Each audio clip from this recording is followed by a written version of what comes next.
Mr. President, some people around here call me cranky. I've got a couple of buddies that call me cranky. You know what makes me cranky? Stupid.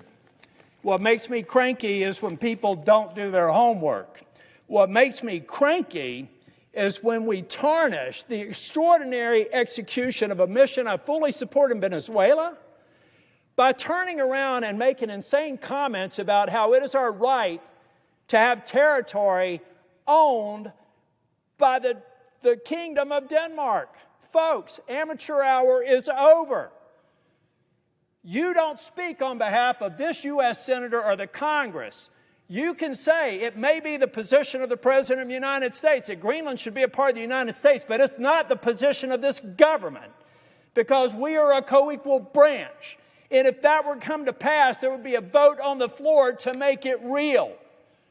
Not the surreal sort of environment that some deputy chief of staff thinks was cute to say on TV.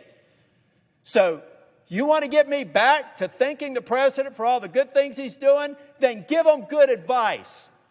One of two things happened with Greenland. Either one, the president came up with the idea that maybe we should have Greenland as a part of our assets. And somebody said that's a great idea. Versus saying, Mr. President, take a look at our alliance. Take a look at the most important alliance in the history of the United States, the NATO alliance.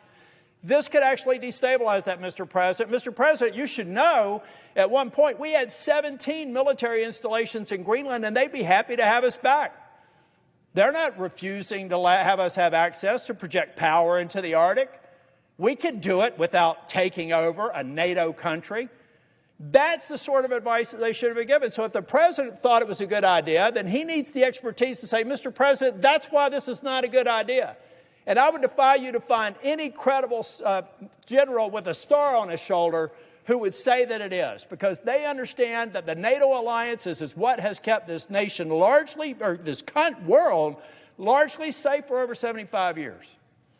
The flip side could be that Mr. Miller or somebody else said, hey, this would be cool. Let's take over Greenland. It'll be like a big aircraft carrier. Well, that's stupid too. And I'm sick of stupid. I want good advice for this president because I want this president to have a good legacy. And this nonsense on what's going on with Greenland is a distraction from the good work he's doing, and the amateurs who said it was a good idea should lose their jobs.